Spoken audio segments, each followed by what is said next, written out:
The Scene Layer Manager has seen a lot of attention, and also the layers inside the Explorer can now expose and manipulate child layers. Here I have my chair within my room scene. What I want to do is select all of these, and I'm going to start to put these on individual layers.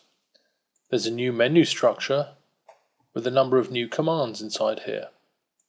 There's a new icon, which when I clicked just creates a layer for me. With everything selected, I could now create a layer from the selection and use the current layer, which is my chair, and I'll just call it parts for now. So now everything inside there has been put onto that child layer. And inside the Explorer you can now see that the parts is my currently active layer or current layer.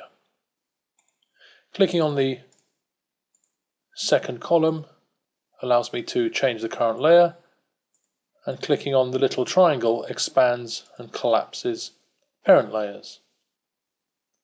And you can see that I could turn off the selectability for my chair on the parent layer, and it overrides the child layers.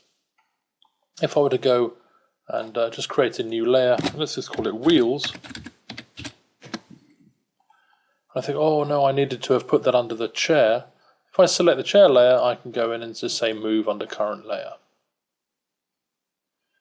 If I even made a mistake there, I can move it again, but I could also use things like the cut command, and that has moved the wheels layer back out again. I can of course just drag and drop as well, and that's a nice easy way to do it. So deleting layers and that type of stuff is probably best done in the Explorer when you want to do multiple layer edits at the same time. Double clicking on any box will go into rename mode. I can also use like the rename menu item. However, if I had that menu item fall outside the scope of the scene layers themselves, as soon as I hit rename, it's lost the focus and therefore won't rename. So just be aware of that one. But you can see an awful lot of new commands inside the layer menu, and it's reflected in the context menu as well. It's identical.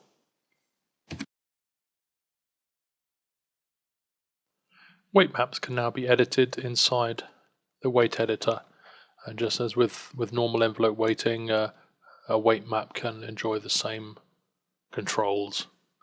Nice little improvement, but nonetheless a big impact. For those working in the schematic every day, we've added a few enhancements. Now if you see this bone here, we actually have a scripted operator on the kinematics and an expression actually on the resolution plane on the roll, and these can now be viewed directly on the node to identify exactly what's happening with that node. The SDK has also been expanded for the schematic, and here I've just loaded a plugin. It's an example plugin of how to have a look here. We can log the info for the selected nodes. We can do our own types of manipulation of the graph as well, and also the keyboard mapping. So if you want to start adding your own parameters, or should I say your own hotkeys to individual menu parameters, you can do so now. So all of these are now accessible. Here we go, through the keyboard mapping manager.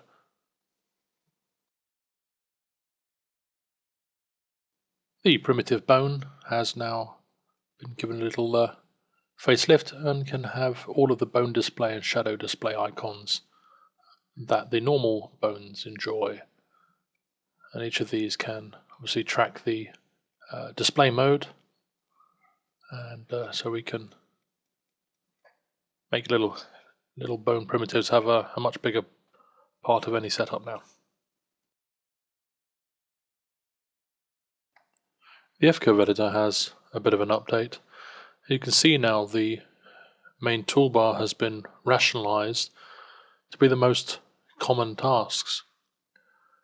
This is in suite mode, so with the suites now from Autodesk, we'll be sharing a common functionality on the animation editing, and we've introduced a couple of new things like the isolate curve. So now when that's on, it'll obviously show all the curves that are isolated. Take it off, it'll toggle it off back to where it was. So it allows you to jump in onto individual curves, really nice. You can see that's a nice way to navigate and to edit. To get back to the old mode, we can simply go to classic mode, and there, this is going back to how it was before.